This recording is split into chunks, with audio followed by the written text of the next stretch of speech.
गरीबी को इतना करीब से देखा है कि कोई अपनी पत्नी को नहीं देखा होगा उतना करीब से।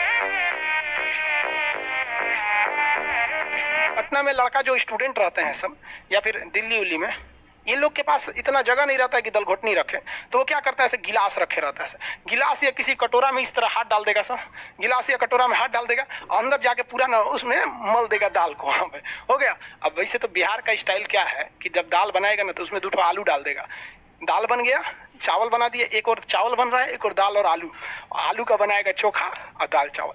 बहुत स्ट्रगल की लाइफ होती है। आपको हम क्या बताएं बाबू, जितने लड़के कहते हैं ना कि सर मेरे पास पढ़ने के लिए पैसा नहीं है, तुम्हें हम दिल से दुआ देते हैं यार, तुम लोग का रिजल्ट हो जाएगा। सच बताते हैं, जिसने संघर्ष किया इस जीवन में उसको ये चीज़ हो जाता है, बहुत उसके अंदर मेहनत आता है पढ़ने के लिए।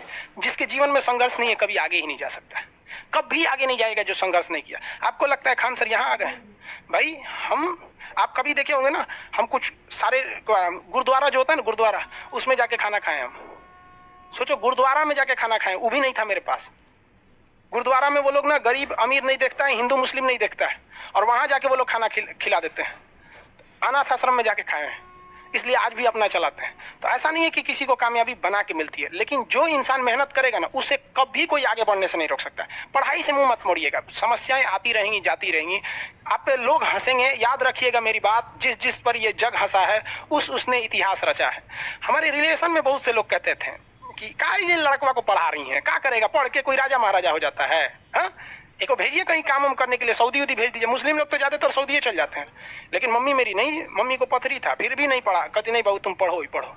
आज तो मन नहीं करता उन लोगों से बात करने का, और कहते हैं कि देखो पढ़ाई का मतलब क्या होता है।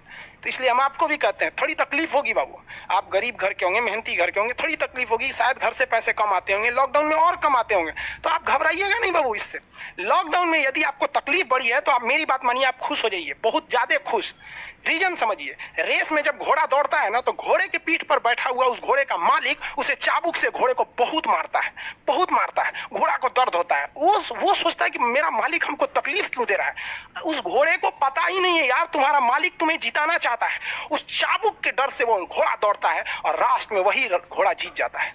तो याद रखिएगा, आपका मालिक ऊपर वाला है। अगर वो आपको बहुत तकलीफ दे रहा है ना, तो आप उस तकलीफ से घबराइए मत, बल्कि खुश हो जाइए कि आपका मालिक आपको जिताना चाह रहा है।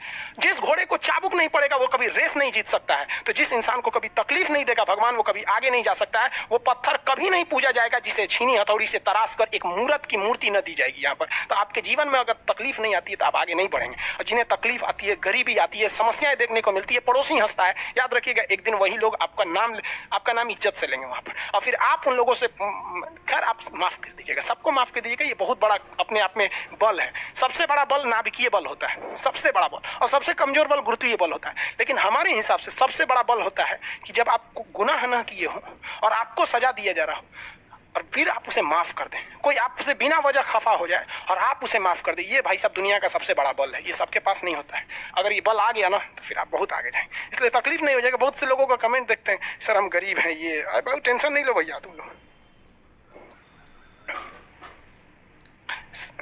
रौनक पटेल जी, मेरा कुछ ऐसा ही हाल